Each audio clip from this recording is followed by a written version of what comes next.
Hello everyone, welcome to Magnet Brains. मैं संचिता जैन आप सभी के एसएसटी एजुकेटर आज के सेशन में लेके आई हूँ आप सभी के लिए क्लास 10th बोर्ड स्टूडेंट्स के लिए सामाजिक विज्ञान में अर्थशास्त्र के चैप्टर नंबर 1 का क्विक रिवीजन। जी हाँ, आज हम करने वाले हैं चैप्टर नंबर 1 जिसका नाम है विकास यानी कि डेवलपमेंट। इसका क्विक रिवीजन मात्र 15 मिनट में, सिर्फ 15 मिनट में आपको पूरे चैप्टर का क्विक रिवीजन करवा दिया जाएगा। ऑलराइट, चलिए तो आज के सेशन को शुरू करने से पहले आप सभी से रिक्वेस्ट है कि जल्दी से जल्दी और ज्यादा से ज्यादा आज के इस वीडियो को आप सभी लाइक कर दें, शेयर कर दें, साथ ही साथ चैनल को सब्सक्राइब भी कर दें, क्योंकि मैग्नेट ब्रेन्स प्रोवाइड कराता है आपको क्लास 6 से लेकर क्लास 12 तक के सारे courses free of cost, high quality education के साथ, फुल्ली ऑर्गेनाइज कंप्लीट कोर्स के साथ। जी हाँ, हम आपके लिए कई सारे टॉप कोर्सेज हिंदी और इंग्लिश दोनों मीडियम में प्रोवाइड कराते हैं। सीबीएसई बोर्ड के साथ साथ MP board, UP board, Bihar board, Delhi board और राजस्थान बोर्ड के सिलेबस को भी कवर कराया जाता है। काफी सारे स्पेशल कोर्सेज भी हैं जैसे कि वैदिक मैथ्स क्रैश कोर्स और स्पोकन इंग्लिश, और इतने सारे कोर्सेज आपको एक ही जगह, एक ही सिंगल प्लेटफॉर्म पर हाई क्वालिटी एजुकेशन के साथ, फुली ऑर्गेनाइज कंप्लीट कोर्स के साथ एकदम फ्री ऑफ कॉस्ट मिलते हैं। अगर आपको ई बुक्स और ई नोट्स की भी जरूरत है तो वीडियो के डिस्क्रिप्शन में उसकी एक लिंक दी गई है, वहां जाइए, क्लिक कीजिए, सारी चीजें सारी जानकारी के साथ आपको मिल जाएंगी। ऑलराइट, चलिए तो शुरू करते हैं चैप्टर नंबर 1 का क्विक रिवीजन। चलिए आ जाइए जल्दी से।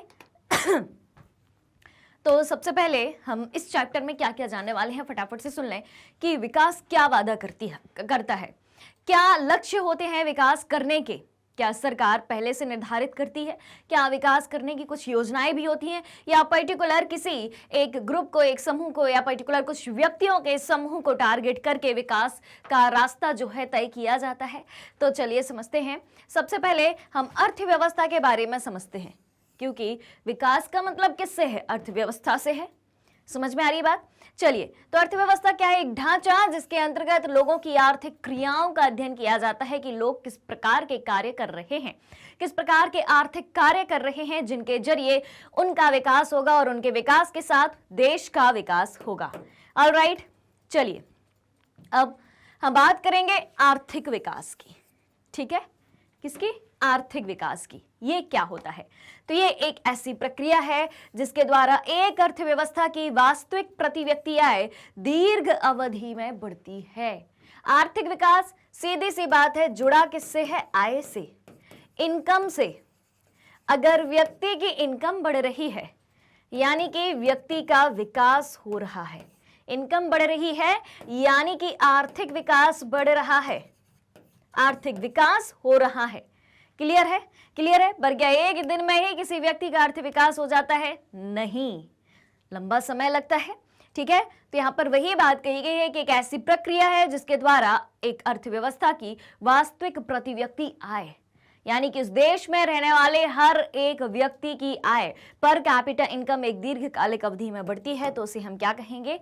आर्थिक विकास कहेंगे।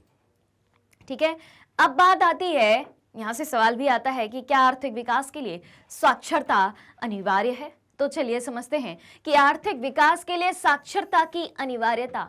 तो सबसे पहले बात यह आती है कि साक्षर किसे कहते हैं?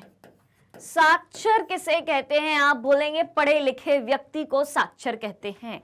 तो क्या परिभाषा के तौर पर इतना बस कह देना सही है कि पढ़े लिखे व्यक्ति को साक्षर कहते हैं? बिल्कुल नहीं। तो भाई देखो, आपको परिभाषा लिखनी है, नंबर चाहिए पेपर में।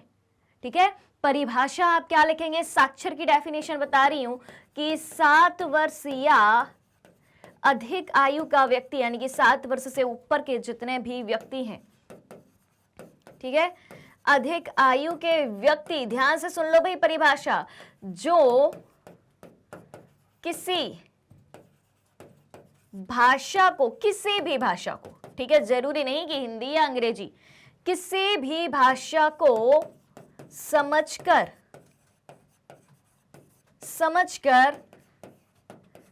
पढ़ लिख सकते हैं, उन्हें हम क्या कहेंगे? साक्षर। ठीक है, साक्षर कहलाते हैं। क्लियर? तो ये जो साक्षरता है, लिटरेसी है, वो आर्थिक विकास में कहाँ तक सहायक है? तो चलिए समझते हैं इसको, पॉइंट टू पॉइंट हम बात करेंगे। तो भैया अगर आप पढ़ रहे हो, लिख रहे हो, साक्षर बन रहे हो, तो आपको नॉलेज मिल रहा है, आपकी स्किल बढ़ रही है, ठीक है। तो यहाँ से आपको क्या क्या मिलेगा भाई, क्या क्या मिलेगा, क्या क्या मिलेगा? Knowledge and skill, knowledge and skill, रोजगार का स्तर बढ़ेगा, आपके पास रोजगार के नए काम करने के अवसर बढ़ेंगे, ठीक है। अगर आप पढ़े लिखे नहीं हो तो क्या आप कोई ऐसी जॉब कर सकते हो जो जिसके लिए क्वालिफिकेशन की जरूरत हो? नहीं। अगर आप वेल क्वालिफाइड हो, वेल एजुकेटेड हो, तो आपके एम्प्लॉयमेंट का लेवल भी बढ़ेगा, ठीक है। क्लियर? नई तकनीकों का प्रयोग व स्तर बढ़ता है, यानी कि व्यक्ति नई टेक्नोलॉजी से परिचित होता है, उसको यूज करना जानता है। लोगों में स्वास्थ्य, पर्यावरण आदि के प्रति जागरूकता बढ़ती है, लोग अपनी हेल्थ के प्रति ज्यादा जागरूक रहते हैं, ठीक है। नए नए उद्योगों को स्थापित करने की क्षमता भी बढ़ती है। क्लियर है? चलिए अब आगे की बात करें कि विभिन्न देशों या राज्यों की तुलना कैसे करी जाए। विभिन्न देशों या राज्यों की तुलना कैसे करी जाए आर्थिक विकास के मामले में? तो भाई जैसा कि हम सभी जानते हैं, सुना है कि भाई कुछ देश विकसित है, कुछ विकासशील हैं, कुछ अविकसित हैं, तो उनकी आर्थिक विकास के तौर पर ही तुलना करेगी, तब उन्हें अलग अलग कैटेगरी में बांटा गया कि कौन विकसित है, कौन विकासशील है, कौन अविकसित है, राइट। तो चलिए सबसे पहले हम विकासशील और विकसित देशों की विशेषताओं को समझ लेते हैं, तो हमें तुलना समझ में आ जाएगी। तो सबसे पहले हम विकसित देशों को देखते हैं कि क्या है भाई इनकी विशेषताएं। विकसित देश यानी कि डेवलप्ड कंट्रीज, विकसित देश यानी कि डेवलप्ड कंट्रीज। तो चलिए समझते हैं इनको भी। पहली बात क्या है कि नई तकनीक होती है इनके पास और इनकी जो इंडस्ट्रीज होती हैं वो डेवलप्ड होती हैं, विकसित होती हैं। दूसरी बात, इनकी लाइफस्टाइल बहुत हाई फाई होती है, उच्च स्तरीय रहन सहन होता है, उच्च प्रति व्यक्ति आय पर कैपिटा इनकम भी इनकी हाई होती है, साक्षरता दर उच्च, लिटरेसी रेट भी हाई होता है, और लोगों की स्वास्थ्य स्थिति बेहतर होती है, जन्म दर, मृत्यु दर पर नियंत्रण होता है। ऑलराइट, तो ये हो गई विकसित देश की विशेषताएं। अब है विकासशील देश, जस्ट इनके अपोजिट। औद्योगिक रूप से पिछड़े हुए होते हैं, इंडस्ट्रियल डेवलपमेंट उतना नहीं होता है, प्रति व्यक्ति आय भी कम ही होती है, साक्षरता दर भी जो है निम्न होती है, यहां पर आप निम्न कर लें, साक्षरता दर इनकी निम्न होती है, सामान्य रहन सहन होता है, उच्च स्तर का नहीं होता, बेहतर स्वास्थ्य का अभाव होता है, यानी कि स्वास्थ्य सुविधाएं उतनी अच्छी प्रोवाइड नहीं करी जाती, जिससे मृत्यु दर अधिक होती है, डेथ रेट अधिक होती है। क्लियर है? चलिए, तो ये तो हमने तुलना कर ली। अब आय और अन्य मापदंड की अब हम बात करते हैं। तो सबसे पहले इसमें हम बात करेंगे आर्थिक नियोजन की, ठीक है। आर्थिक का मतलब तो पता होगा आपको, लेकिन नियोजन का मतलब क्या होता है? नियोजन का मतलब समझ लिया, यानी कि परिभाषा बन गई, ठीक है। तो यहां पर कंसेप्ट को समझना बहुत इंपॉर्टेंट है। चलिए, तो नियोजन, नियोजन का मतलब होता है एक तरीके की प्लानिंग, ठीक है। क्या? प्लानिंग, कि भाई साहब हमारे पास कुछ चीजें हैं, रिसोर्सेस हैं, हम इनका उपयोग कैसे कर सकते हैं ताकि हम डेवलपमेंट कर सकें। ऑलराइट, ठीक है। तो उसकी प्लानिंग करना, पहले से योजना बनाना, समझ में आ रही बात? जैसे कि आपने 5 ईयर प्लान सुना होंगे, सुने हैं भाई?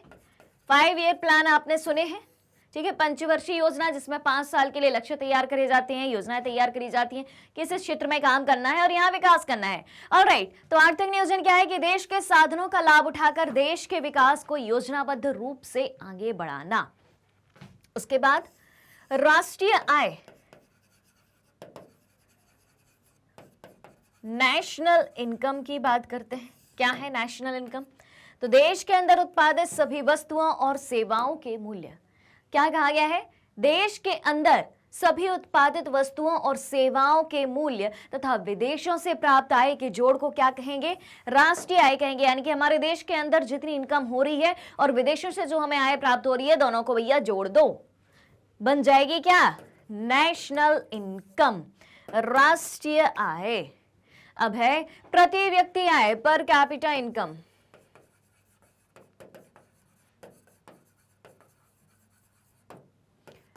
पर कैपिटा इनकम। ठीक है, तो जब देश की कुल आय को उस देश की जनसंख्या से भाग दे दिया जाए, प्रति व्यक्ति आय कैसे मापेंगे हम?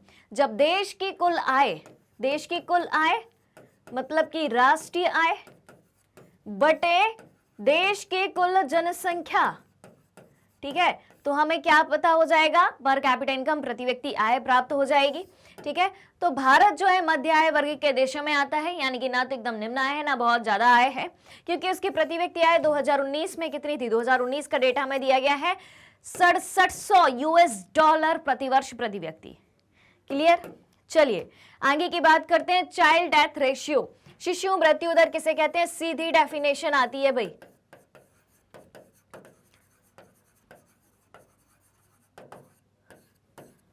ठीक है, सुन लो किसे कहते हैं?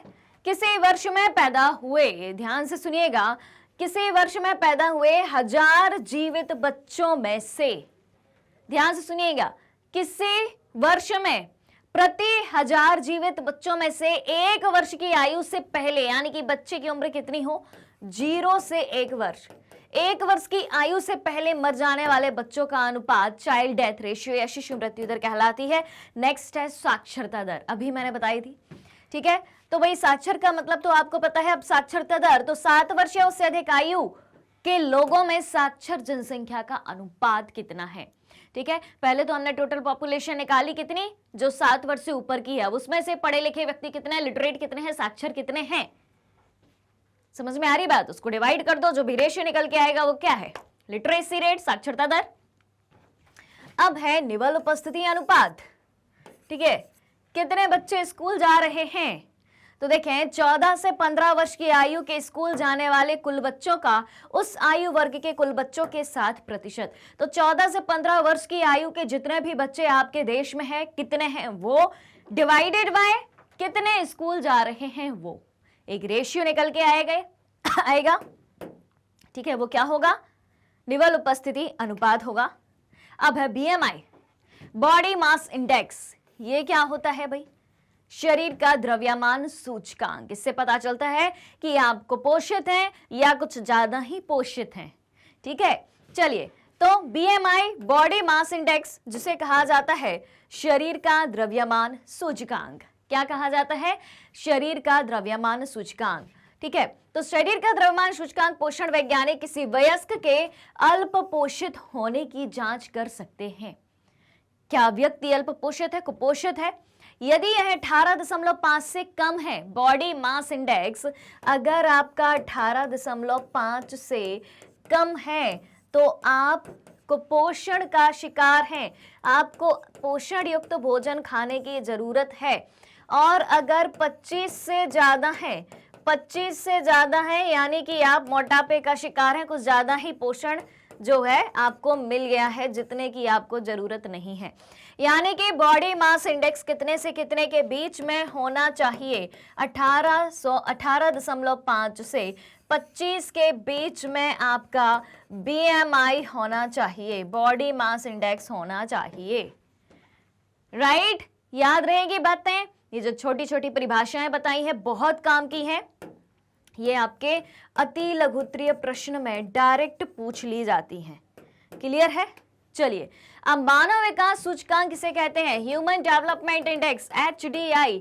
तो आय व अन्य कारकों की समाकेतिक सूची के आधार पर किसी देश को उसकी गुणवत्ता के आधार पर वर्गीकृत किया जाता है, और यह विभिन्न देशों में विकास के स्तर का मूल्यांकन करने का मापदंड है। और इसमें देशों की तुलना लोगों के शैक्षिक स्तर, स्वास्थ्य स्थिति और प्रति व्यक्ति आय के आधार पर होती है कि क्या उस देश के नागरिकों को शिक्षा मिल रही है, स्वास्थ्य सुविधाएं पर्याप्त मिल रही हैं, प्रति व्यक्ति आय उस देश के नागरिकों की कितनी है। इन सब के आधार पर किसका मापन किया जाता है? HDI, ह्यूमन डेवलपमेंट इंडेक्स, मानव विकास सूचकांक का। अब मानव विकास सूचकांक में अगर हम भारत के स्थान की बात करें तो 2023 के इंडेक्स के अनुसार भारत का मानव विकास सूचकांक में स्थान कौन सा? 132वां, जो कि बहुत पीछे है। अब हम फटाफट से देखेंगे विकास की धारणीयता, यानी कि सस्टेनेबल डेवलपमेंट किसे कहा जाता है? कि हम आर्थिक विकास इस तरीके से करें कि संसाधन का उपयोग हम उतनी मात्रा में करें कि विकास तो हो साथ में, लेकिन वो संसाधन आगे आने वाली जनरेशन के लिए भी बचे रहें। संसाधनों का दुरुपयोग नहीं करना है, सदुपयोग करना है। तो संसाधनों का विवेकपूर्ण उपयोग, नवीकरणीय संसाधनों का अधिकतम उपयोग, वैकल्पिक संसाधनों को ढूंढने में मदद हो, संसाधनों के पुनः उपयोग व चक्रीय प्रक्रिया को बढ़ावा दें। क्लियर? अब नवीकरणीय संसाधन क्या होते हैं? तो भूमिगत जल जो है नवीकरणीय संसाधन का उदाहरण। नवीकरणीय संसाधन यानी कि जिनको हम बार बार यूज कर सकते हैं, वो खत्म नहीं होंगे। तो फसल और पौधों की तरह इन साधनों की पुनः पूर्ति प्रकृति करती है, किनकी? नवीकरणीय संसाधनों की। लेकिन हम इन संसाधनों का भी अति उपयोग कर रहे हैं। उदाहरण के लिए भूमिगत जल का भाई कैसे भूमिगत जल तैयार होता है, मतलब कैसे भूमि के अंदर जल पहुंचता है? बारिश से। और अगर बारिश ना हो और आपने जल का उपयोग अधिक कर लिया, आवश्यकता से अधिक कर लिया, जरूरत से ज्यादा कर लिया, तो भूमि में तो जल की कमी आ जाएगी। तो हम इस साधन का क्या कर रहे हैं? हम इस साधन का अति उपयोग कर रहे हैं। गैर नवीकरणीय साधन क्या होते हैं? जो कुछ ही वर्षों के प्रयोग के पश्चात समाप्त हो जाते हैं, जैसे कि मान लो कोयला, पेट्रोल, आपने इनको जला दिया, क्या दोबारा उसका यूज कर सकते हो? आप नहीं कर सकते ना, ठीक है। तो ये संसाधन जो है, इन संसाधनों का धरती पर एक निश्चित भंडार है, इनकी पुनः पूर्ति नहीं हो सकती, कई सैकड़ों हजारों वर्ष इनके बनने में लगते हैं। तो इस तरीके से हमें संसाधनों का सही उपयोग करना है। ऑलराइट, क्लियर हुई बात? तो डेवलपमेंट और सस्टेनेबल डेवलपमेंट, ये दो बातें आपको याद रखनी है। इसके अंदर जो भी चीजें मैंने आपको बताई हैं बहुत इंपॉर्टेंट है, सारी चीजें याद रखनी है। ऑलराइट, चलिए तो चलते हैं, मिलते हैं अगले चैप्टर के क्विक रिवीजन के साथ। तो अगर आप हमारे डेली के लाइव सेशन और रिकॉर्डेड सेशन से जुड़ना चाहते हैं, सारी चीज़ें उपलब्ध है मैग्नेट ब्रेन्स के यूट्यूब चैनल, वेबसाइट और एप्लीकेशन पर। मैग्नेट ब्रेन्स इंडिया का number 1 100% free online education platform है। ई बुक्स, ई नोट्स की जानकारी वीडियो के डिस्क्रिप्शन बॉक्स में दी गई है, वहां से आप अवेल कर सकते हैं। टॉप कोर्सेस हिंदी और इंग्लिश दोनों मीडियम में है। सारे कोर्सेस हाई क्वालिटी एजुकेशन के साथ एकदम फ्री ऑफ कॉस्ट आपको मिलते हैं। मैग्नेट ब्रेन्स यूट्यूब के अलावा अदर सोशल मीडिया प्लेटफॉर्म जैसे कि फेसबुक, इंस्टाग्राम, ट्विटर और व्हाट्सएप पर भी है, आप हमें यहाँ भी फॉलो कर सकते हैं। ऑलराइट, चलिए तो चलते हैं और मिलते हैं अगले सेशन में। Thank you so much.